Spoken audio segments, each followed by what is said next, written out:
बोलिए गणेश भगवान की, राधा कृष्ण भगवान की, श्री गौरी शंकर भगवान की, जगत जननी मात की जय, श्री सुखदेव भगवान की जय। राजा परीक्षित ने कहा, तुम कौन हो?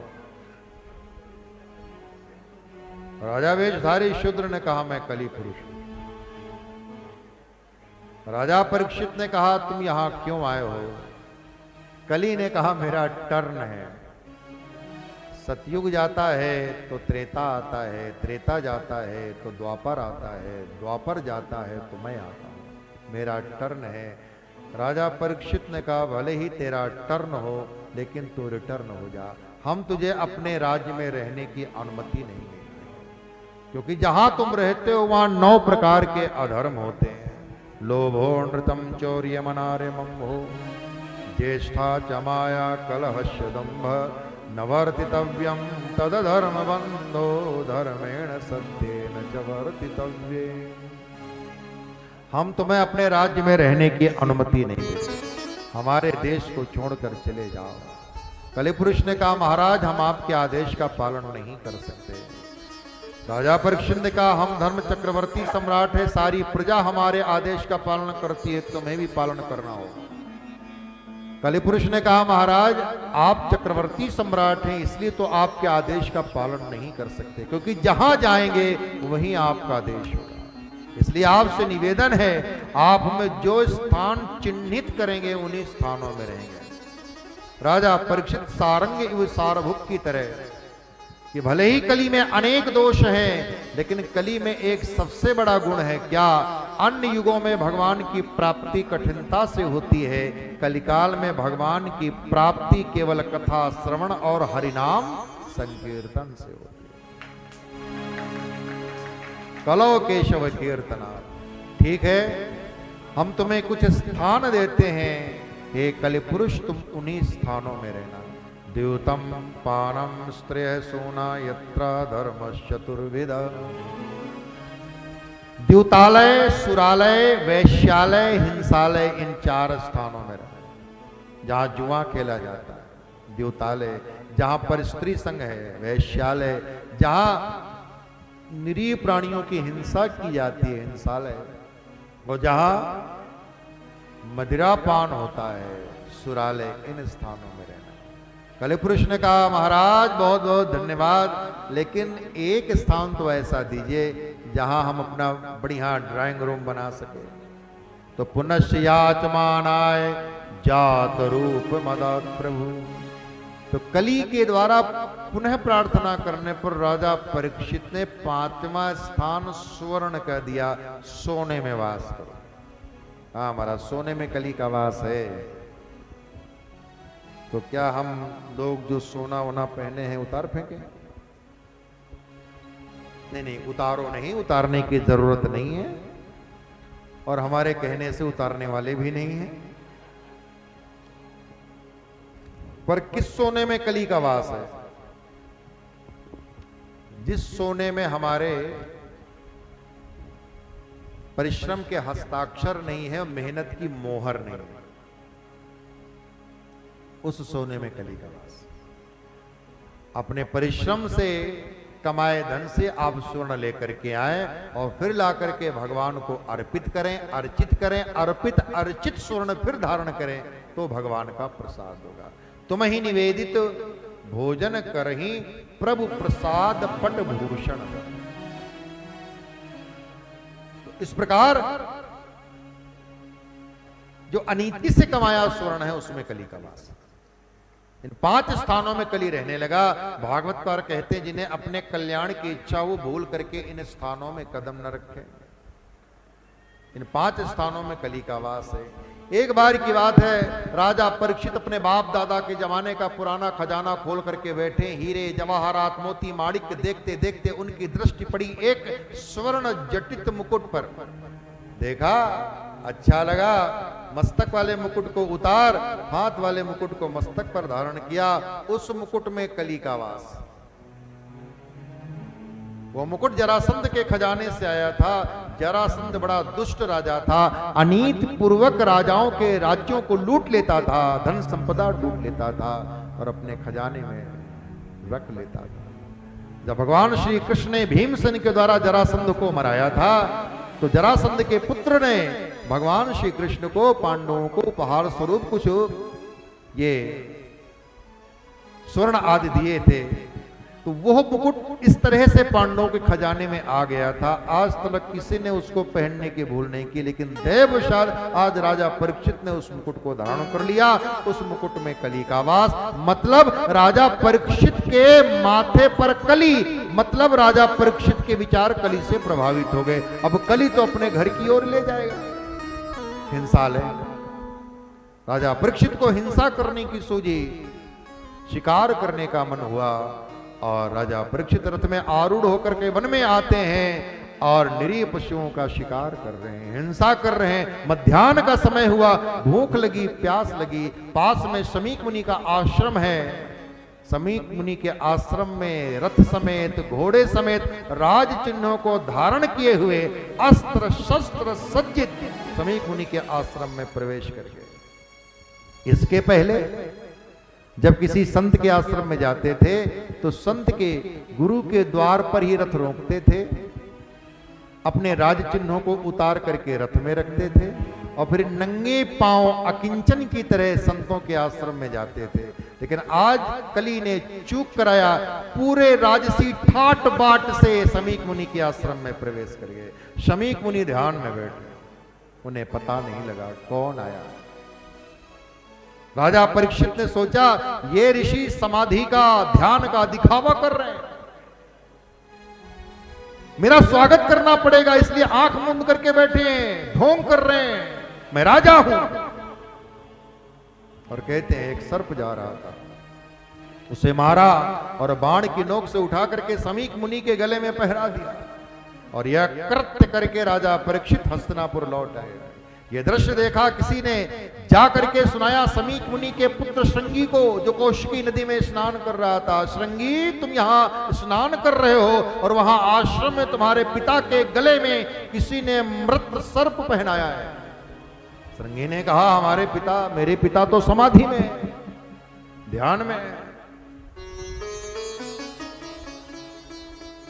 किसने यह कृत्य किया? बताने वाले ने कहा कोई राजा। श्रृंगी ने कहा राजा ने यह कार्य किया, अगर कोई साधारण व्यक्ति यह कार्य करता तो हम राजा के पास जाकर के शिकायत करते, लेकिन स्वयं राजा ने यह अपराध किया। लगता द्वारकानाथ भगवान श्री कृष्ण के सुधाम गमन करने के उपरांत पृथ्वी पर शासन करने योग्य कोई योग्य शासक न रहा। इन सत्ताधीशों को सत्ता का मद हुआ है। आज मैं दुनिया को दिखाऊंगा कि सत्ता का बल श्रेष्ठ है कि साधना तपस्या का बल श्रेष्ठ है, और मैं अपनी साधना के बल से, तपस्या के बल से दुनिया पर शासन करूंगा। और ऐसा कहकर के कौशिकी नदी के जल को हाथ में लेकर इत्युक्ता रोषताम्राक्षो वयस्यानृषबालकः कौशिक्याप उपस्पृश्यवाक् वज्रं विसर्जः इतलंघित मर्यादं तक्षकः सप्तमे हनि दंशति स्म कुलांगार। कौशिकी नदी के जल को हाथ में लेकर रोष से ताम्राक्ष व ऋषि बालक शाप देता हुआ बोला, जिस कुलांगार राजा ने मेरे निरपराध पिता के गले में मृत सर्प पहनाया है, आज से 7वें दिन जीवित तक्षक डसेगा और उसकी मृत्यु होगी। वाक वज्रम विसर्जः, छोड़ दिया। आया आश्रम में और पिताजी के सामने जोर जोर से रोने लगा। शमीक मुनि का ध्यान भंग हुआ, समाधि टूटी, आंख खोल करके देखा तो सामने पुत्र अब समाधि से जागे हैं, ध्यान से उठे हैं, तो आंखों में शांति बरस रही है, करुणा बरस रही है, क्योंकि भीतर से जो अपना शांत स्वरूप है वहां से लौटे। पुत्र क्या बात है? अब श्रृंगी तो तमतमाया हुआ है, तो तो वैसे ही बोलेगा पिताजी आपके गले में मृत सर्प। मेरे गले में सर्प? अरे ये मेरे गले में कैसे आया है? ये तो आश्रम का ही सर्प। बच्चे खेलते रहते थे, धीरे से उतार के नीचे रख दिया। रंगी ने कहा, पिताजी जिस राजा ने यह अपराध किया है मैंने उसे मृत्युदंड का शाप दिया है। आज से 7वें दिन जीवित तक्षक उसे डसेगा और वो कुलंगार मरेगा। समीक मुनि ने कहा, शाप दे दिया, वह भी मृत्यु का? अपराध तो कोई इतना बड़ा नहीं है जितनी बड़ी सजा दे दी।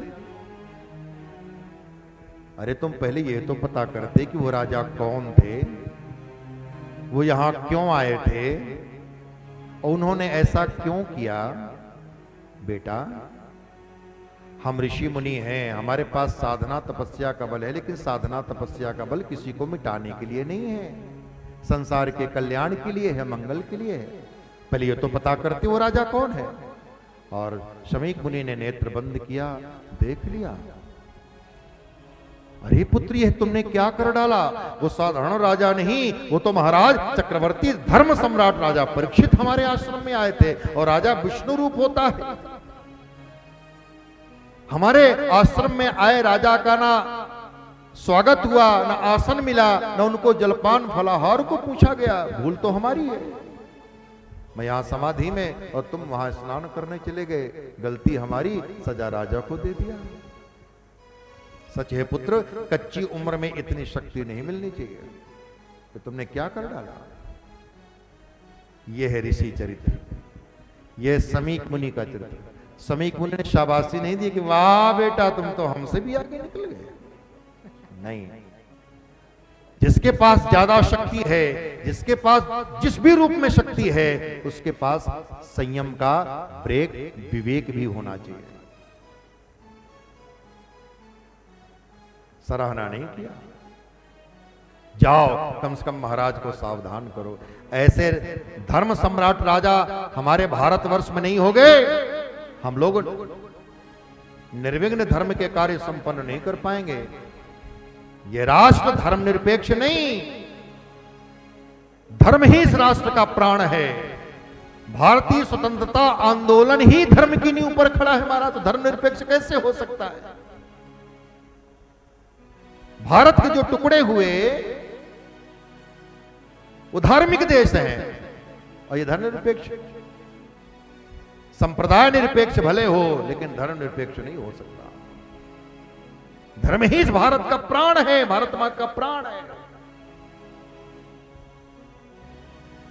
बोलिए भक्तवत्सल भगवान की जय। जाओ कम से कम महाराज परीक्षित को सावधान तो करो। तो आश्रम से 2 शिष्य भेजे गए हैं। यहां महाराज परीक्षित अपने महल में आए, जैसे ही मुकुट उतार करके रखा तो अपने किए हुए का स्मरण हो आया। राजा परीक्षित कांप उठे, मैंने ये क्या कर डाला, मैंने अपने कुल को कलंकित कर दिया।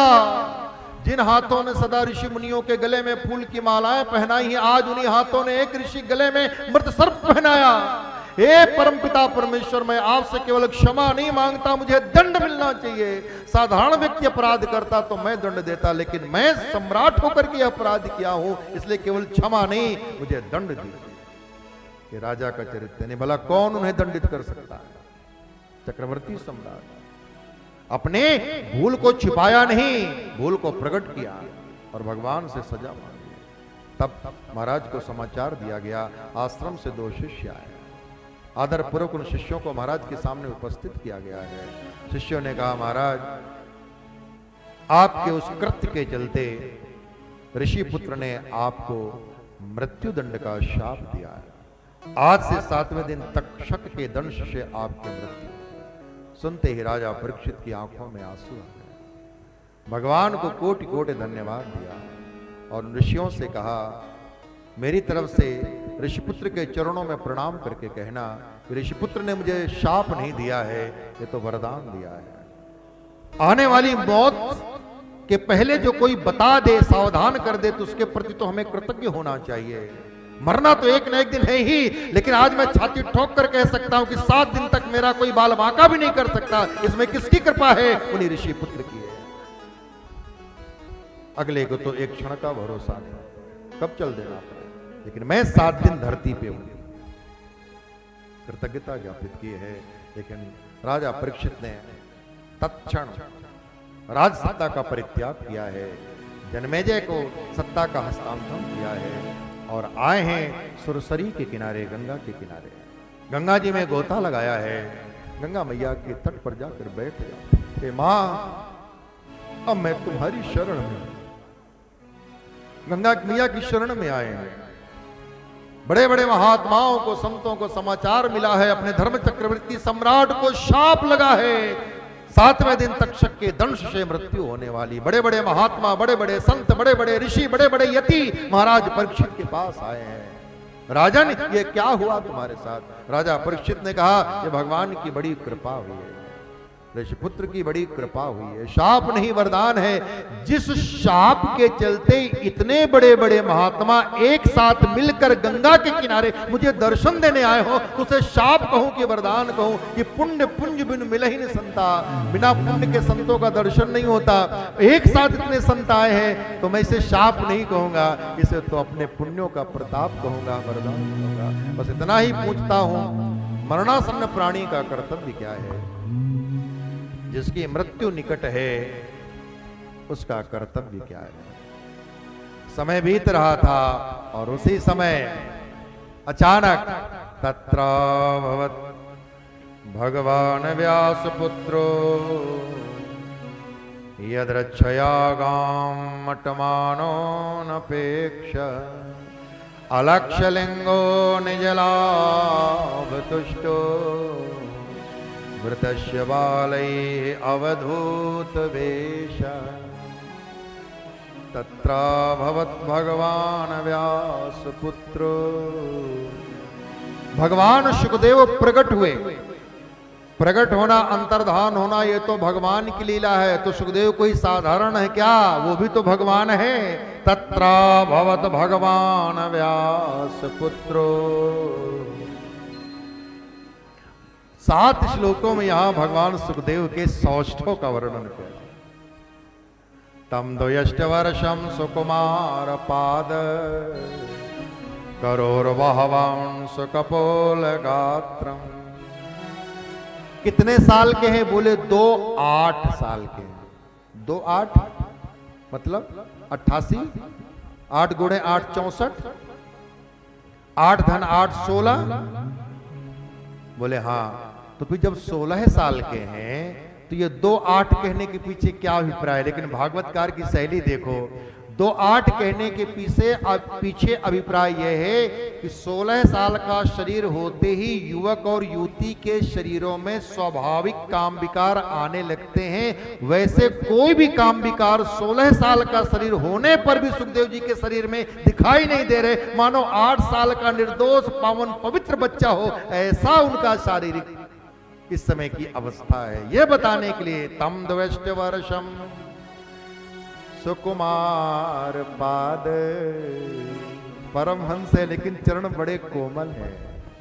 सुकुमार निगूढ़ जत्रं प्रततुंग वक्ष समावर्तनाभिं बलिबलगोदरं च।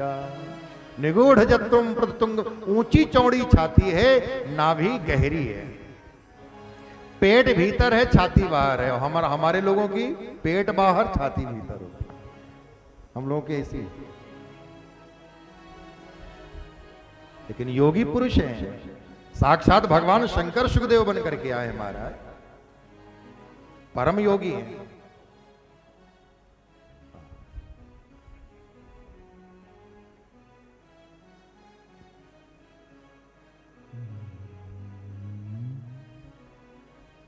अब इन्हें कोई पहचानता तो था नहीं, क्योंकि वन वन में विचरण करते हैं, जंगल जंगल में विचरण करते हैं।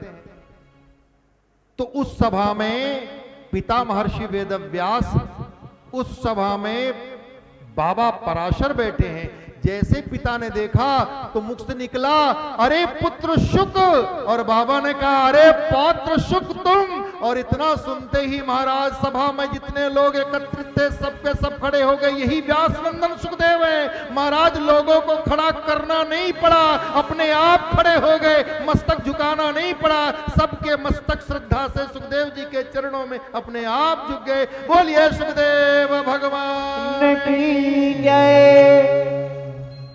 राजा परीक्षित आए, भगवान सुखदेव के चरणों में दंडवत प्रणाम किया है। उठे, आंखों से झरझर झरझर आंसू बहने लगे हैं, होठ कांप। यहाँ भागवत जी के श्लोक है, परीक्षित जी की दशा का वर्णन करते हैं। आंखों से आंसू बह रहे हैं, होठ थरथर थरथर कांप रहे हैं। राजा परीक्षित ने अपना हाथ फैलाया, गुरुदेव भव समुद्र में डूबने जा रहा हूं, 7 दिन का मेहमान हूं, क्या मेरा हाथ थामेंगे, मुझे भव समुद्र से डूबने से बचाएंगे। भगवान सुखदेव मुख से नहीं बोले, आंखों से आंखें मिली। भगवान सुखदेव ने राजा परीक्षित की आंखों में देखा, जान लिया ये पाप है, और अपनी चेष्टा से स्वीकृति दी। बगल में दबाया हुआ बाघंबर धरा में बिछा दिया, कमंडल रख दिया और पद्मासनस्थ होकर के बैठ गए। राजा परीक्षित समझ गए, गुरुदेव ने मेरी प्रार्थना स्वीकार कर ली है। जय घोष हुआ, बोलिए सुखदेव भगवान की जय।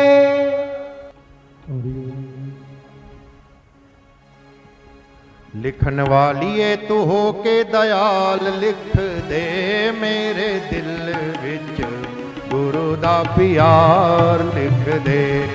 लिखने वालिए तू हो के दयाल, लिख दे मेरे दिल विच गुरु दा प्यार, लिख दे। लिखन वालिए, लिखन वालिए, लिखन वालिए, लिखन वालिए तू हो के दयाल, लिख दे मेरे दिल विच गुरु दा प्यार, लिख दे। लिखन वालिए तू हो के दयाल, लिख दे मेरे दिल विच गुरु दा प्यार, लिख दे।